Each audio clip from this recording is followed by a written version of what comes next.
Guys, it is YouTube Wednesdays. Anybody want to be on our YouTube channel? Do you want extra views or? It's a different demographic. We don't need to say much or give this man an introduction. All right, so guys, we're going to be working our continuation of guard retention that we were looking at last week. Last week we were looking a lot on defending against loose passing. We briefly touched upon the leg drag as well. This week we're going to look at defense to the knee cut. Okay, guys, the knee cut, like my knee is almost like a punch. Like it's coming straight at my training partner, right? So when I'm on top of Jaime, okay, a good knee cut is going to have the knee be very, very deep, and my knee is even a lot of times touching his ribs or on the floor right over here. So if I'm able to get this deep on my training partner, sometimes they can even have their knee, etc. Like sometimes I can still look to like just blast through their guard, even if they still have some defense in play. So it's same as a punch. Like if Jaime was punching me here, like if I try to defend the punch when it's already it's too late, right? So as the punch is coming in, now is the time before it touches me. That's when I'm defending it. Same thing with the knee cut. So when Jaime is on his back, all right, as I'm coming in for my knee cut, he has to intercept me with the reverse del hook now. Exactly. So now, look, my knee is not touching his ribs, all right? And now the more weight I can put, he's able to extend his leg, and look what happens to my knee, even without grabbing my ankle. And also, he can make my knee go away from him. He can also manipulate my knee in a lot of different ways and he'll balance me and buckle my knee, etc. So his reverse del hook is now going to be a very good counter and a parry to the knee cut position, right? So now he's going to do it to me. So he has to clear my feet in some way, and then he's coming in for a knee cut. Right away I have to intercept, right? So again, the more he comes at me, the more I can alleviate and push him away from me and use my hook to block that, right? So again, my hook has to be very strong here. Now, Jaime is going to do a number of things with this arm. One of the most basic things is he can pin my hand to the floor. This is going to be very frustrating for me, okay? And then he can decide how he's going to strip the hook and how he's going to pass my guard. He can be using this hand on the back of my neck and pulling me in, for example. He could be using this hand to strip my hook and extend and getting back to his knee cut. He could be lifting my knee up and trying to square my hips, etc. So he can do so many different things with that hand. So what I need to do is I have to track. You can make a grip if you want to, but at the very least I'm tracking this hand, so start to like do something with it. I'm just blocking and I'm keeping my hand inside. He circles his hand, I circle my hand. All right, don't overthink it, but just keep mindful of this hand positioning and constantly track where this is. This hand is going to be on the shoulder pushing because he's going to be driving forward with his upper body, right? Now, the more he drives forward, the more there's going to be a gap right over here, right in that little space. So what I'm going to do is I'm going to put my foot into that gap, okay?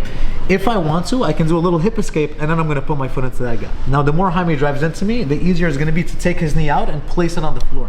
Once it's on the floor, it's no longer attacking me, and now I can stabilize myself in a half guard. Guys, if Jaime leaves his foot like this is an error for him because now it becomes a free entry for me. Now I'm able to attack that limb, okay? I could even throw my leg over the top and I can look for knee bars, saddles, whatever. I can do a lot of different things. So he's gonna put his knee back down, and now we're in a half guard. Now I'm no longer threatened by his lower body. Now I just have to deal with his upper body, which we're gonna do in a second, okay? So again, I'm playing my open guard here, same as we were doing last week. Jaime clears my feet. He comes in for a knee cut. As it's coming in, I'm already intercepting, okay? Make sure that you're doing it preemptively, that you're not letting them come in too deep.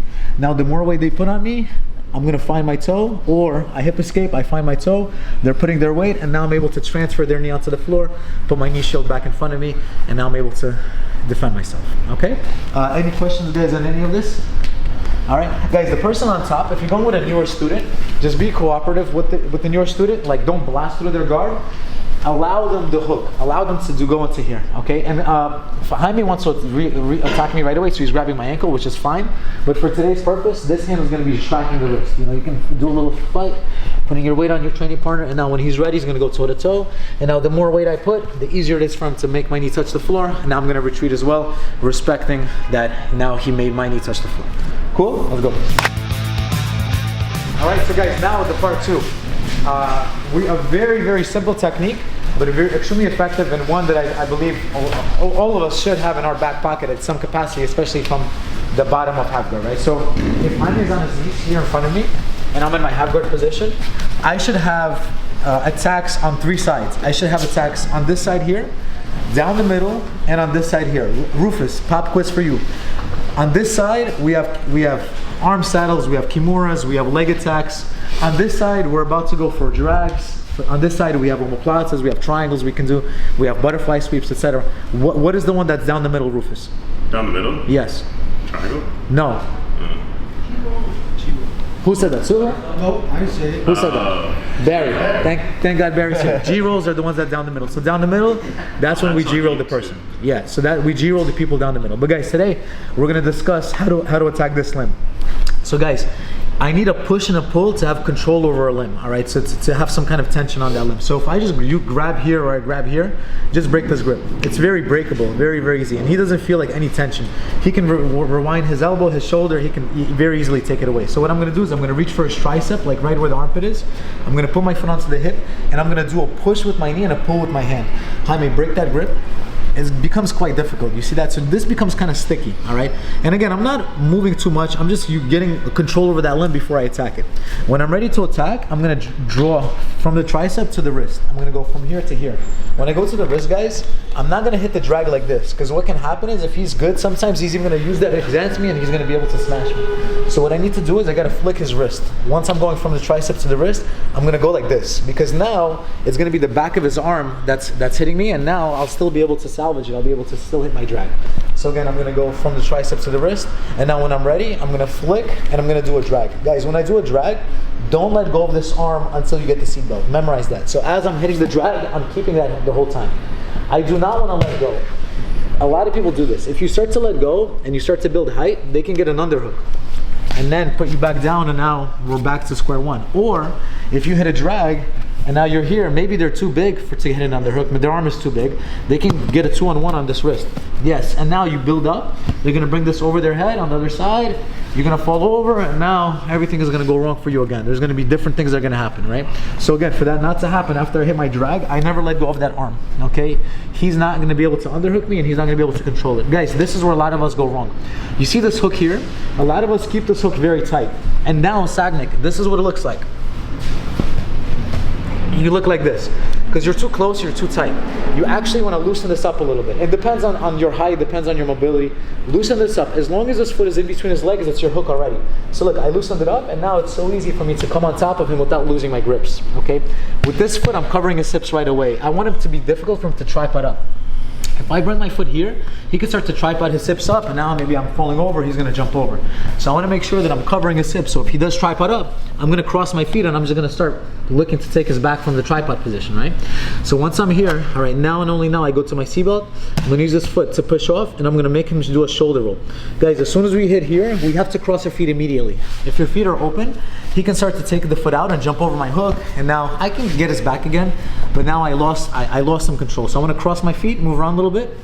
He's stuck, all right, and now I can open him up, and as soon as I open him up, I'm able to put my second hook and get my points, okay? So again, very simple, but we have a lot of little details to make this work and make it high percentage, right? So we're in our knee shield, tricep, push, pull. So I'm pushing with my knee, I'm pulling with my hand, I draw to the wrist, I flick, I do a drag, I don't let go of it, I move myself accordingly so it's comfortable for me to come up, and again, I wanna have my whole chest on his back, and this foot covering his hips. Seatbelt right away, using a short forward shoulder roll to make him fall over. As soon as he falls over, crossing our feet immediately. From here, I open him up. As soon as I open him up, I put my second hook. We call it a day. Guys, as a bonus, if we're here, all right, and now, let's say he makes his base very wide, it's very difficult for me to roll him over. Maybe he's way bigger than me, whatever the case is. First, examine if there's a space for a hook here. If there's a space for a hook here, we throw the hook. Don't overcomplicate it. You score your points here as well. But if there's no space, right, and now you feel like you can't shoulder roll, it's like really, really tough, take this hand out, the back of your wrist goes to their head, and I make my hands touch. I make a gable grip. Now this elbow goes down, and this goes up. Look what's happening to his elbow and his shoulder. You see that? This is gonna force him to roll. I do the same crossed feet, and immediately I go to my seatbelt. I don't wanna stay here in the power half too long, because he's gonna start to wiggle out of it, all right? So as soon as I break him down, immediately I go to my seatbelt, and then we do the same as we did before, all right? So back of the wrist on the neck, causing the person's elbows and shoulders to come up, causing them to roll, and then putting the hooks right after. So power half for those students with experience that sometimes have a hard time breaking your training partner down. Cool?